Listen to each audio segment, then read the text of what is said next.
UCFM acknowledges the traditional owners of the country throughout Australia and acknowledges their continuing connection to land, waters and community. We pay our respects to the people, the cultures and the elders past and present. This podcast episode is a part of the series Listening to Canberra Voices, produced by the Faculty of Arts and Design at the University of Canberra, 2025. Hey guys, how you going? I'm Mark Parton. I'm the Speaker of the ACT Legislative Assembly, but I also spent a shitload of time working on the radio here in Canberra. We're going to start at the very beginning. Are you? The very beginning of Mark Parton. I was born. No, yeah, you go. Well, that's where we're going to start. Yeah, You're not from Canberra. You're not No, I'm not. born. You're wearing your West Coast Eagles shirt. Yeah, now I I can yeah. tell.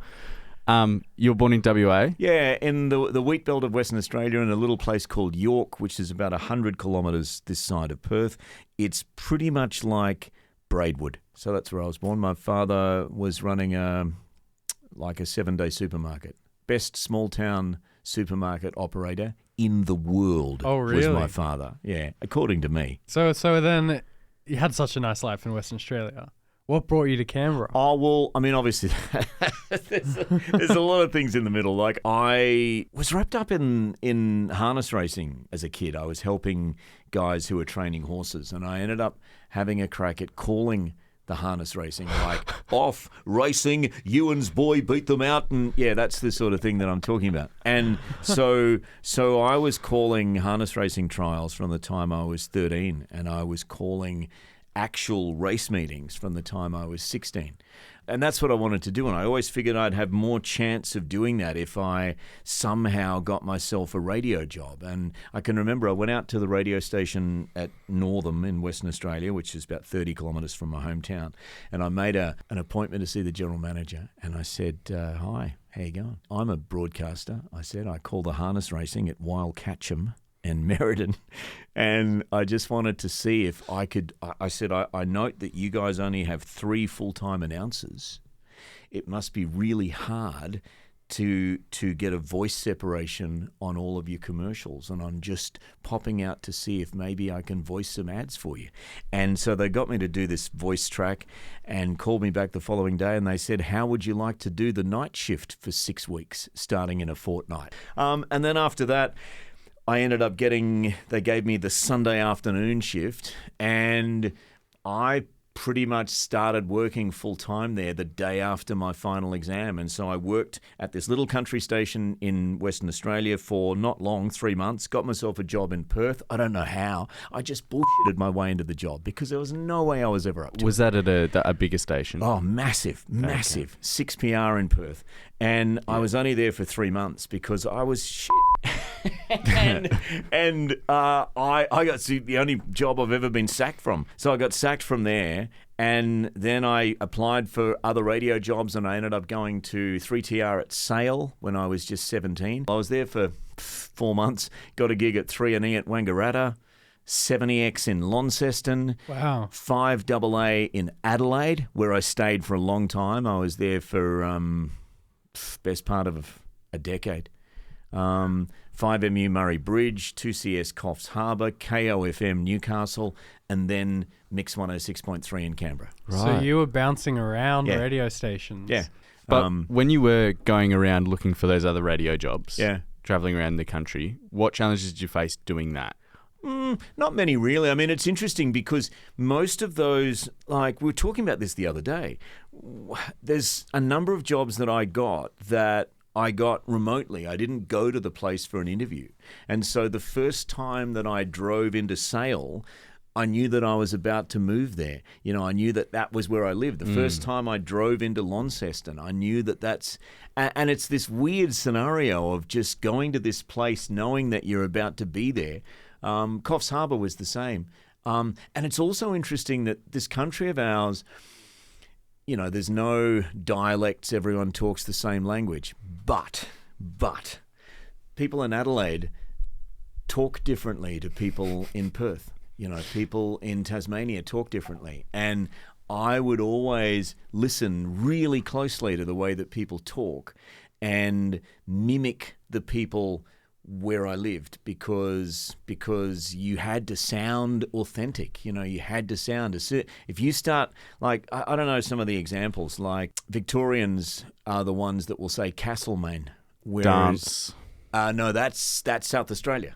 South Australians will say dance. South Australians will go with the soft A wherever they possibly can, and Victorians tend to go the other way. They will go with a hard A.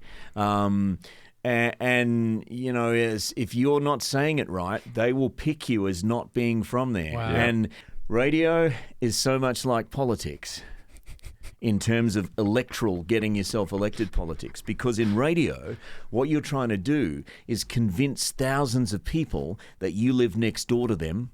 You do the same things that they do, you like the same things that they like, and you are pretty much them. And it is exactly the same when you're trying to get yourself elected to Parliament. You're trying to convince thousands of people that you live next door to them. So, yeah. What a segue. What a segue. It's like you've done this before. Yeah. So as you said, there's pretty interchangeable skills there, but it's still a pretty drastic change going from radio to politics. What made you... Well, at the end of the day, I was actually out of radio so I'd been working, I did breakfast at Mix in Canberra for about 10 years, and I did breakfast at 2CC for a similar amount of time. But I started running a social media marketing company back in 2014, maybe. And it started off really small with just a couple of clients, and it just got bigger and bigger and bigger and bigger. And I vowed and declared the first time I had a fortnight where I earned more from the business than I did from the radio, I would give the radio away. And I did. So I pulled the pin on the radio in December of 2015, and I was just working on this full-time social media marketing business. But it was in that period, the Liberals had been hassling me for 3 years, saying, hey, Pardo, what do you think? Do you want to come and I'd say, no, I got this business thing going. I'm sweet. I'm good. I'm good. But they tapped me on the shoulder in July of 2016 because the government had at that stage taken out the former Liberal leader, Brendan Smith, who is from down in Tuggeranong. And so Jeremy Hansen, who was at that stage the Liberal leader, got onto me and said, Brendan's scurried, he's taken the bait from the government. Is there any chance you could come in and run for us? And I said, yeah, okay. So I had 10 weeks before the election and knocked on 5,000 doors and 5,000? 5,000 doors in 10 weeks. That's a few laps. So that's something I wanted to bring up. It's so interesting. Not every politician does door knocking, but you're such a big advocate for it. Look, most of them do it, but they don't do it at the level that I do it. Yeah. And most of them door knock with volunteers. I just door knock on my own. I reckon there's nothing worse than, particularly if you're a non-incumbent candidate. Can you imagine you're at home on a Thursday afternoon and someone knocks at the door and says, "Hi, I'm a guy that you've never heard of, and I'm representing another guy who you've never heard of, who wants to represent you in the Parliament." No. You've got to be the one who knocks on the door, as far as I'm concerned. Anyway, what are people mostly like when you get to their door? Look, I find it much easier door knocking as a member rather than as a non-incumbent candidate. I mean, I can remember in that campaign of 2016, there was a very clear policy difference for Tuggeranong in that most doors, I can remember exactly what I would say at the door. I would knock on the door and say, "Hi, how you going? Mark's my name." Hold up my little flyer. "I'm here to apologise. Officially, I'm here to formally apologise for all the signs. I'm so sorry." Because, all the call flutes, all the political signs. Yeah. And 2016 was crazy. They were everywhere. There was just, because the rules have changed since then. And I said, "Look, I'm so sorry." I said, "I know I've got a few signs out there, but I don't have many. They'll all be gone on October, whatever. And look, we think the election's pretty important. And for you, sir, here's the only thing you have to consider. There's my flyer. Hassle me if you need anything else." And a lot of the conversations would be over at that point. But many of them, they'd want to talk a bit more. I find it easier as an actual member, because when I knock on the door, I just say, "Hey, I'm just here because I work for you. You are my boss." So do you still do it whilst you're... Big time. whilst time. you're in? Yeah. Like even when there's not an election? Oh, yeah. Yeah. Really? Yeah, because I think it's a really cool way to... I'm just going to open my diary and see where I'm door knocking next. I am doing a mobile office on Tuesday at Chisholm Village Shopping Centre, but I am down for door knocking in Monash on Wednesday between 10:30 and 4:30, and again in Monash on Friday between 11 a.m. and 4:30. Yeah, and you'll get through 100 doors in the day. Most of the conversations aren't political. It's just me saying, look, I'm your local member. If you have any problems, with delivery of government service, hassle me. And in the lead up to the last election, I'd still be doing that 3 weeks out. That's all I'd be doing. That's me. Hassle me if you need me. And so, yeah, it's just people will talk to you if they want to talk to you, and if they don't, they won't. So, Mark, you've recently retained your position, and was it second most votes next to the Chief Minister? So it was by far and away the highest vote in my electorate Yeah. in Brindabella. But yeah, across the ACT, there were only two of us who were elected without having to go to preferences. And that's Andrew and me. We call ourselves the Quota Kids. Yeah, and that's pretty cool because you don't really ever know how it's going to end. Yeah. You get a feel on the ground as to how you think it's going, but until you actually see the numbers come through on that night, you just don't know how it's going to go. And it went exceptionally good. It's the highest ever vote for a non-leadership Liberal. And when I say non-leadership Liberal, I mean I'm not the leader or the deputy leader. Yep. Highest ever Liberal vote in the history of ACT elections. Yeah, wow. I'll take that. Yeah, that's take pretty that. good.